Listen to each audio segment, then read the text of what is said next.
নমস্কার বন্ধুরা, হাসবে বাঙালি চ্যানেলের মজার গল্পের সিরিজে আজকের গল্প হলো বাটুল আর স্মার্ট রোবট। একদিন কলকাতার এক বড় মলে একটা স্মার্ট রোবট এলো, যেটা নাকি মানুষের সব কাজ করে দেবে। লোকজন ভিড় করে রোবটের সামনে দাঁড়ালো। কেউ বলল এইটা আমাদের রান্না করবে, কেউ বলল এইটা আমাদের পড়াশোনা করবে।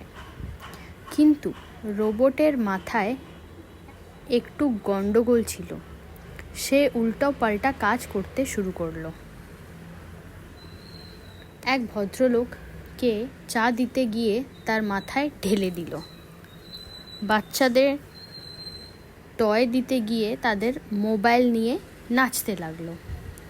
আর এক দোকানদারের ক্যাশ রেজিস্টার খুলে বলল, সব টাকা ফ্রি করে দিচ্ছি।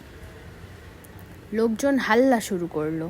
তখনই হাজির হলো আমাদের বাটুল দি গ্রেট। বাটুল রোবটকে দেখে বলল, আরে তুমি তো মানুষের হেল্প করার জন্য এসেছো, কিন্তু সবাইকে উল্টোপাল্টা ঝামেলায় ফেলছো। রোবট বলল, আমার প্রোগ্রামিংয়ে বাগ আছে।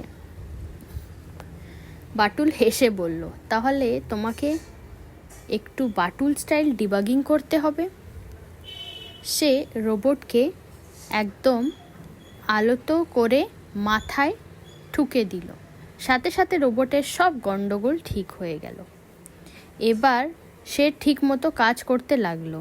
চা কাপে ঢাললো, বাচ্চাদের টয় দিল, আর দোকানদারের টাকা গুনে ফেরত দিল। লোকজন হাততালি দিয়ে বলল, বাটুল ছাড়া আমাদের শহর বাঁচত না। বাটুল হেসে বলল, আরে আমি তো শুধু একটু থম দিলাম, আসল শক্তি হলো ঠিক মতো কাজ করা।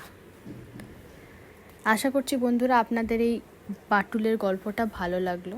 যদি আপনাদের এই গল্পটা ভালো লেগে থাকে আর আপনি চান কি আমি আরও এমনি গল্প আপনাদের জন্য নিয়ে আসি, তাহলে আমার চ্যানেলটাকে লাইক, সাবস্ক্রাইব, শেয়ার করবেন। ধন্যবাদ।